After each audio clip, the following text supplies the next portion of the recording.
GS quiz का class लेकर आप सभी के सामने आ चुका हूं। जैसा कि आपको पता है हमारा क्लास हर शाम ठीक 4:30 बजे शुरू हो जाता है, तो जल्दी से जुड़िए चैनल के साथ ताकि मैं जल्दी से जल्दी क्विज को शुरू कर दूं।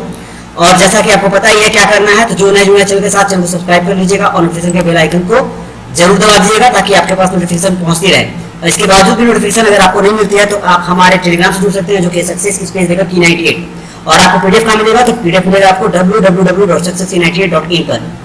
और जैसा कि अभी हम बहुत जोर दे रहे हैं कि जो भी एग्जाम की तैयारी कर रहे हैं आप मॉक टेस्ट जरूर दें। तो आपको मॉक टेस्ट देना है कहां पर, तो e-store.ibpsguide.com पर जाकर आपको मॉक टेस्ट देना है और उससे आपको पता चलेगा कि आपकी तैयारी कैसी चल रही है और आप कितने समय के अंदर सारे प्रश्नों को अटेम्प्ट कर पा रहे हैं। और उसका लिंक ऑलरेडी वीडियो के नीचे आपको दिख रहा होगा। तो चलिए जल्दी से क्लास को शुरू कर देता हूं बिना समय को व्यर्थ किए हुए। प्रश्न आ रहा है आपकी स्क्रीन पर, इसका उत्तर दीजिएगा।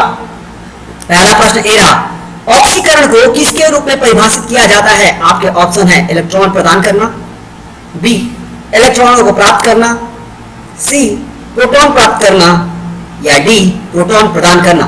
बताएगा इसका उत्तर।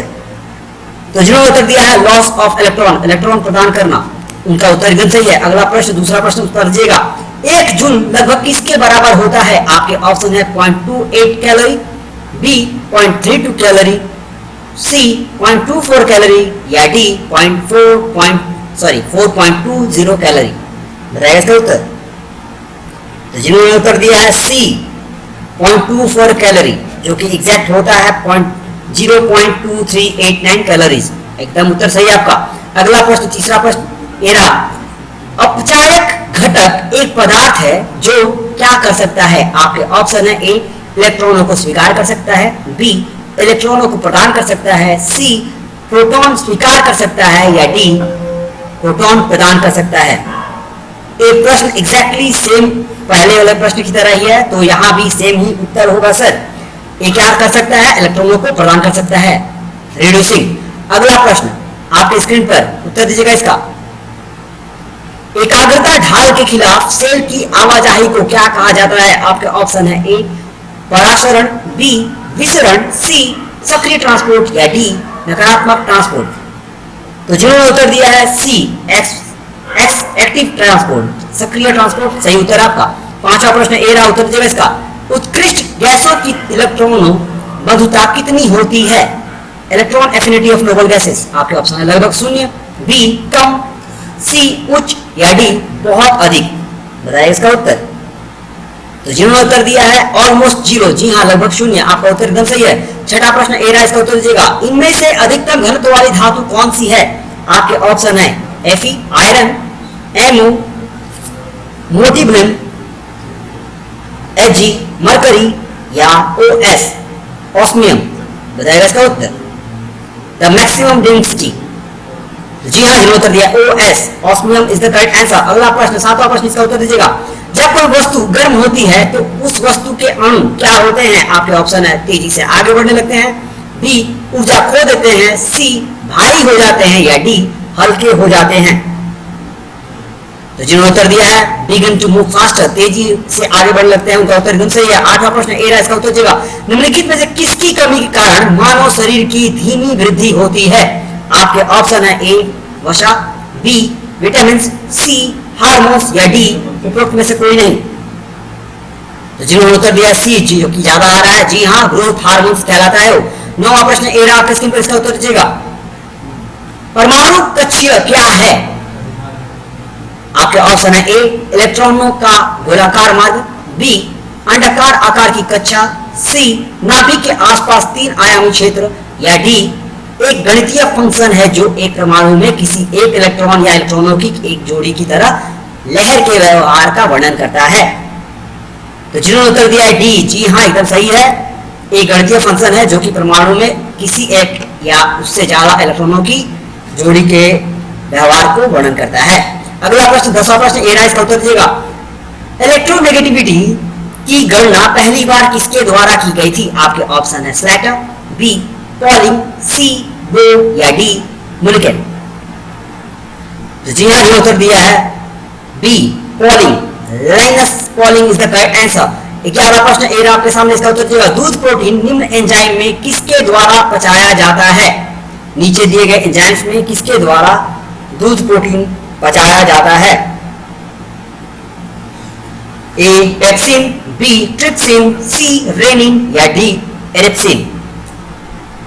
तो जिन्होंने उत्तर दिया है सी रेनिन, जी हाँ आपका उत्तर एकदम सही है। अगला प्रश्न 12वां प्रश्न उत्तर देगा इसका, आवर्त सारणी में सबसे कम गलनांक बिंदु वाला तत्व कौन सा है? लोएस्ट मेल्टिंग पॉइंट किसका है? आपके ऑप्शन है Hg mercury, He helium, W Wolfram या जिसको हम टंगस्टन भी कहते हैं, या Cs कैल्शियम। बताएगा इसका उत्तर। तो जिन्होंने उत्तर दिया है बी He, जी हाँ आपका उत्तर एकदम सही है। अगला प्रश्न 13वां प्रश्न उत्तर दीजिएगा, भैंस के दूध की औसत वसा सामग्री क्या है? आपके ऑप्शन है 7.2%, बी 4.5%, सी 9.0% या डी 10%। बताएगा इसका उत्तर। भैंस के दूध की औसत वसा फैट कितनी है? तो जिन्होंने उत्तर दिया है ए 7.2%, जिसका एग्जैक्ट वैल्यू होता है करीब करीब 6.5 से या 7 से 8% तक का, और जो कि गाय में औसतन होता है 3.5 से 4% तक का। अगला प्रश्न 14वां प्रश्न ए रहा आपके सामने, इसका उत्तर दीजिएगा, क्षार धातुओं में निम्नलिखित में से कौन सी सबसे अधिक प्रतिक्रियाशील है? Most reactive. आपके ऑप्शन है ए सोडियम Na, बी के पोटेशियम, सी आरबी रबिडियम या डी Cs कैल्शियम। बताएगा इसका उत्तर। तो जिन्होंने उत्तर दिया है डी कैल्शियम, जी हाँ आपका उत्तर एकदम सही है।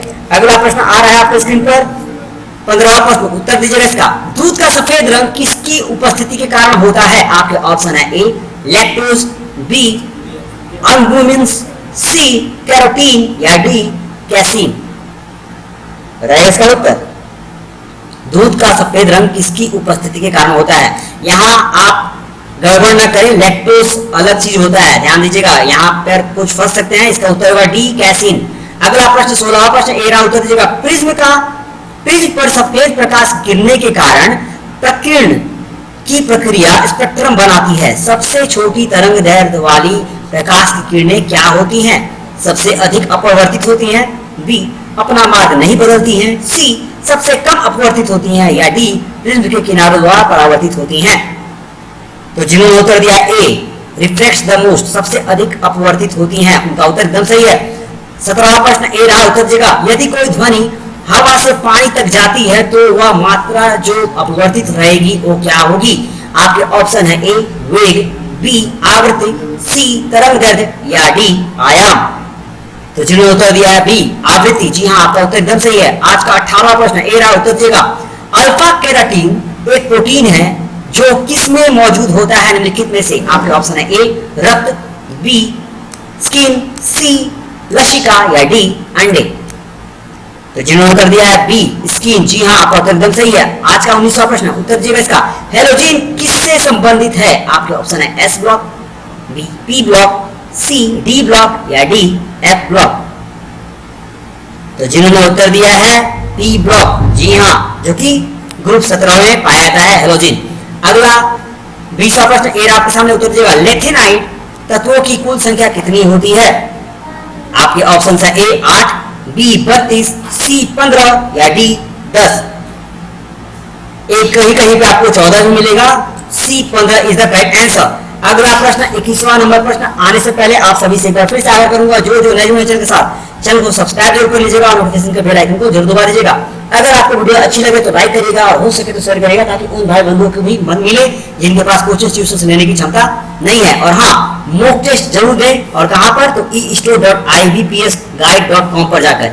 अगला प्रश्न आने वाला है आज का 21वां प्रश्न, उत्तर दीजिएगा इसका, म्यूटेशन के अध्ययन के लिए निम्न में से सबसे उपयुक्त है क्या? आपके ऑप्शन है हैप्लॉइड्स, बी डिप्लॉइड्स, सी टेट्राप्लॉइड्स या डी पॉलीप्लॉइड्स। तो जिन्होंने उत्तर दिया है ए हैप्लॉइड्स, जी हाँ आपका उत्तर एकदम सही है। आज का 22वां प्रश्न ए रहा, तरंग जिनके प्रसार के लिए किसी भी भौतिक माध्यम की आवश्यकता नहीं होती है, ध्यान दीजिएगा, नहीं होती है, यहाँ पर है wave which do not require any material medium. आपके ऑप्शन है ए द्रव्य तरंगे, बी यांत्रिक तरंगे, सी लोचदार तरंगे, या डी विद्युत चुंबकीय तरंगे। तो जिन्होंने उत्तर दिया है डी इलेक्ट्रोमैग्नेटिक वेव्स, जी हाँ आपका उत्तर एकदम सही है, विद्युत चुंबकीय तरंगे। 23वां प्रश्न ए रहा आपके सामने, उसका उत्तर दीजिएगा। आधुनिक आवर्त सारणी में अवधि की संख्या कितनी होती है? The number of periods. आपके ऑप्शन है 2, बी 6, सी 7 या डी 8। तो जिन्होंने उत्तर दिया है सी 7, जी हाँ ये प्रश्न मैं पहले करा चुका हूं, एकदम सही उत्तर है आपका। अगला प्रश्न 24वां प्रश्न ए रहा आपके सामने, इसका उत्तर दीजिएगा। लिनसीड किसका एक समृद्ध स्रोत है? आपके ऑप्शन है vitamin C, B omega 3 fatty acid, C तात्विक एमिनो अम्ल या डी एंटीऑक्सीडेंट। तो जिन्होंने उत्तर दिया है बी ओमेगा 3 फैटी एसिड, उनका उत्तर एकदम सही है। अगला प्रश्न 25वां प्रश्न ए रहा आपके स्क्रीन पर, इसका उत्तर दीजिएगा। सबसे हल्की धातु कौन सी है? आपके ऑप्शन है A LI lithium, B FE iron, C CU copper या डी एजी सिल्वर। बताइएगा इसका उत्तर। Lightest metal. तो जिन्होंने उत्तर दिया है ए एलआई, उनका उत्तर एकदम सही है। अगला प्रश्न आ रहा है आज का 26वां प्रश्न, उत्तर दीजिएगा इसका। इनमें से कौन सा प्रोटीन नहीं है? आपके ऑप्शन है ए कैराटिन, बी फिब्रोइन, सी ऑक्सीटोसिन या डी कोलेजन। तो जिन्होंने उत्तर दिया है सी ऑक्सीटोसिन, उनका उत्तर सही है। 27वां प्रश्न ए रहा आपके स्क्रीन पर, उत्तर दीजिएगा इसका। बीट्स किसकी वजह से होती है? आपके ऑप्शन है ए हस्तक्षेप, बी प्रतिबिंब, सी अपवर्तन या डी डॉपलर प्रभाव। तो जिन्होंने उत्तर दिया है ए हस्तक्षेप इंटरफियरेंस, जी हाँ आपका उत्तर एकदम सही है। 28वां प्रश्न ए रहा, उत्तर दीजिएगा इसका। ब्लू ग्रीन एल्गे का इस्तेमाल किसको नाइट्रोजन की आपूर्ति करने के लिए किया जाता है? आपके ऑप्शन है ए बाजरा, बी मक्का, सी धान या डी गेहूं। तो जिन्होंने उत्तर दिया है सी धान, जी हाँ उनका उत्तर एकदम सही है। फर्टिलाइजर के रूप में इसका इस्तेमाल किया जाता है ब्लू ग्रीन एल्गे का। अगला प्रश्न 29वां प्रश्न ए रहा आपके स्क्रीन पर, इसका उत्तर दीजिएगा। दाल जो है वो किसके अच्छे स्रोत हैं? आपके ऑप्शन है ए कार्बोहाइड्रेट, बी वसा, सी प्रोटीन या डी विटामिन। तो जिन्होंने उत्तर दिया है सी प्रोटीन, जी हाँ आपका उत्तर एकदम सही है। अगला प्रश्न 30वां प्रश्न ए रहा आपके स्क्रीन पर, इसका उत्तर दीजिएगा। मानव कंकाल में कितनी हड्डियां होती हैं? बहुत बार का प्रश्न है और बहुत बार आ भी चुका है। तो जिन्होंने उत्तर दिया है डी, क्योंकि मैं इसका ऑप्शन नहीं बोल रहा क्योंकि ये ऑलरेडी बहुत बार कराया जा चुका है, डी 206 हड्डियां। और किड्स में कितने पाई जाती हैं चाइल्डहुड में? तो वो होती है 213, जो बाद में घटकर 206 हो जाती हैं। D is the correct answer. आज का 31वां प्रश्न आने वाला है आपकी स्क्रीन पर, उससे पहले एक बार फिर से मैं आग्रह करूंगा जो नए नोटिफिकेशन के साथ चैनल को सब्सक्राइब जरूर कर लीजिएगा और नोटिफिकेशन के बेल आइकन को तो दबाना बिल्कुल ही ना भूलिएगा। और इसके बावजूद भी नोटिफिकेशन न जाए तो आप हमारे टेलीग्राम से जुड़ सकते हैं, जो कि है सक्सेस स्पेस देकर E98, और आपको पीडीएफ सारे मिल जाएंगे हमारे क्लास को खत्म होने के ठीक आधे घंटे के बाद। तो कहाँ? तो www.success98.in पर जाकर। तो अगले प्रश्न की ओर बढ़ते हैं। हमारा आज का 31वां प्रश्न ए रहा, इसका उत्तर दीजिएगा। निम्नलिखित में से कौन सा हार्मोन थायरोक्सिन स्रावित के लिए थायराइड ग्लैंड को उद्दीपित करता है? आपके ऑप्शन है TSH, बी FSH, सी LTH या डी ACTH। तो बहुत बार रिटर्न और प्रश्न ये वाला भी, और यहाँ ऑलरेडी अगर आप ध्यान दीजिएगा तो आपको आंसर मिल जाएगा। इसका उत्तर है TSH, thyroid stimulating hormones, TSH सही उत्तर है इसका। अगला प्रश्न आ रहा है 32वां प्रश्न, इसका उत्तर दीजिएगा। सोनोमीटर तार में पैदा होने वाली तरंगे किस प्रकार की होती हैं? आपके ऑप्शन है अनुदैर्ध्य स्थिर, बी अनुप्रस्थ स्थिर, सी अनुदैर्ध्य प्रगतिशील या डी इनमें से कोई नहीं। तो जिन्होंने उत्तर दिया है ट्रांसवर्स स्टेशनरी, जी हाँ अनुप्रस्थ स्थिर, उनका उत्तर एकदम सही है। 33वां प्रश्न ए रहा आपके स्क्रीन पर, इसका उत्तर दीजिएगा। एक प्रतिजन एक पदार्थ है जो शरीर के तापमान को कम करता है, हानिकारक बैक्टीरिया को नष्ट करता है, प्रतिरक्षा प्रणाली को ट्रिगर करता है, या डी विष के लिए एक विषाक्त पदार्थ के रूप में प्रयोग किया जाता है। बताइएगा इसका उत्तर। एक एंटीजन प्रतिजन क्या पदार्थ है? तो जिन्होंने उत्तर दिया है ट्रिगर्स द इम्यून सिस्टम, जी हाँ प्रतिरक्षा प्रणाली को ट्रिगर करता है। अगला प्रश्न 34वां प्रश्न, उत्तर दीजिएगा इसका। पित्त का उत्पादन शरीर के किस भाग में होता है? आपका ऑप्शन है ए लीवर, डी प्लीहा, सी पित्ताशय या डी अग्नाशय। बताइएगा इसका उत्तर। बहुत इजी है और बहुत बार कराया चुका है। तो जिन्होंने उत्तर दिया है ए लीवर, उनका उत्तर एकदम सही है। आज का 35वां प्रश्न ए रहा उत्तर दिएगा इसका। कोबाल्ट 60 सामान्यतः विकिरण चिकित्सा में प्रयोग किया जाता है क्योंकि यह किसका उत्सर्जन करता है? आपका ऑप्शन है ए अल्फा किरणें, बी बीटा किरणें, सी गामा किरणें या डी एक्सरे। तो जिन्होंने उत्तर दिया सी गामा किरणें, जी हाँ आपका उत्तर एकदम सही है। आज का 36वां प्रश्न ए रहा आपके सामने, इसका उत्तर दीजिएगा। तापमान में वृद्धि के साथ एक अंग पाइप से ध्वनि की आवृत्ति क्या होती है? आपके ऑप्शन है ए घटती है, बी बढ़ती है, सी समान रहती है या डी अनिश्चित रूप से बदलती है। बताइएगा इसका उत्तर। तो जिन्होंने उत्तर दिया है जी हाँ रिमेन अनचेंज, उनका उत्तर एकदम सही है। आज का 37वां प्रश्न ए रहा उत्तर दिएगा इसका। मानव शरीर का सामान्य तापमान कितना होता है? आपके ऑप्शन है 37 degree Celsius, B 98 degree Celsius, C 367 kelvin या डी उपरोक्त में से कोई नहीं। तो जिन्होंने उत्तर दिया है 37 डिग्री सेल्सियस, जी हाँ 37 डिग्री सेल्सियस या हम कह सकते हैं 98.6 डिग्री फ़ारेनहाइट। ध्यान दीजिएगा फ़ारेनहाइट में होता है 98.6 डिग्री या 37 डिग्री सेंटीग्रेड। तो ए इज द करेक्ट आंसर। अगला प्रश्न 38वां प्रश्न उत्तर दिएगा इसका। जब किसी वस्तु को ऊंचाई पर ले जाया जाता है तो उसकी संभावित ऊर्जा का क्या होता है? ए इसकी संभावित ऊर्जा बढ़ती है, बी इसकी संभावित ऊर्जा घटती है, सी इसकी संभावित ऊर्जा समान रहती है या डी इनमें से कोई नहीं। बताइएगा इसका उत्तर। तो जिन्होंने उत्तर दिया है ए इट्स पोटेंशियल एनर्जी इंक्रीजेस, इसकी संभावित ऊर्जा जो है बढ़ जाती है। सही उत्तर है आपका। अगला प्रश्न आज का 39वां प्रश्न, इसके बाद एक और प्रश्न बचा है, उत्तर दीजिएगा। एमआरआई का पूर्ण रूप क्या है?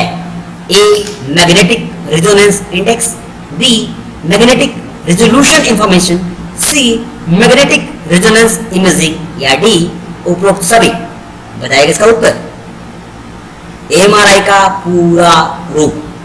तो जिन्होंने उत्तर दिया सी मैग्नेटिक रेजोनेंस इमेजिंग, उनका उत्तर एकदम सही है। आज का अंतिम प्रश्न ए रहा आपके सामने, उत्तर दीजिएगा। एक घड़ी के दोलन पेंडुलम के अधीन कौन सी ऊर्जा होती है? आपके ऑप्शन है ए गतिज ऊर्जा, बी स्थितिज ऊर्जा, सी रिस्टोरिंग ऊर्जा या डी यांत्रिक ऊर्जा। बहुत ही आसान प्रश्न है और आशा करता हूं कि सही उत्तर मिलेंगे मुझे सारे। एक घड़ी के दोलन पेंडुलम के अधीन कौन सी ऊर्जा होती है? तो जिन्होंने उत्तर दिया है बी मैकेनिकल एनर्जी, जी हाँ आपका उत्तर एकदम सही है। आशा करता हूँ आपको क्लास अच्छी लगी होगी और अगर अच्छी लगी हो तो लाइक जरूर करिएगा और शेयर करना बिल्कुल नहीं भूलिएगा। तो आज के लिए इतना ही। कल मिलते हैं ठीक शाम को 4:30 बजे। तब तक के लिए हंसते रहिए, मुस्कुराते रहिए और अपने साथ साथ अपने परिवार का, अपने समाज का और अपने देश का ध्यान रखिएगा। पॉलिटिकल बहकावे में ना आए। जय हिंद।